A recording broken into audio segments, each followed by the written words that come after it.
তো আজকের কফির দায়িত্বে ছিল দাদা। দেখাই যাচ্ছে, তো পুরো ব্লগটা দেখো কি হয়েছে অ্যাকচুয়ালি ঘটনাটা।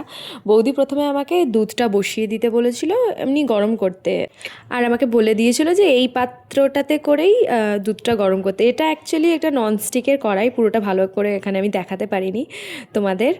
তো এটা আমি দুধটা গরম করতে বসিয়ে দিয়েছি, পাত্রে ঢালতে গিয়ে দুধটা আমিও খানিকটা ফেলেছি। তো বৌদি যখন ব্লগটা দেখতে পাবে তখন জানতে পারবে। আমি নিজেরটা তো আর বলিনি যে আমিও ফেলেছি।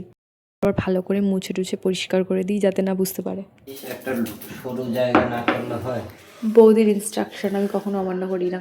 হঠাৎ কি মনে হলো ঠিক এই সময়ই আমি রান্নাঘরে এসে এন্ট্রি নিলাম। আসলে দাদার কপালটাই খারাপ। দাদাও আমার মতোই চেষ্টা করছিল যাতে মুছে টুছে না বোঝার মতোই করে দিতে আবার, কিন্তু তার হলো কই। তারপরে আমরা বসে পড়েছিলাম কেক আর কফি নিয়ে। এই কেকটা একদম বাড়িতে বানানো, খেতে ভীষণই ভালো ছিল। আর টিনটিনকে দেখো মহা চিন্তায় পড়েছে কোন কাপটা পেলে বেশি হবে।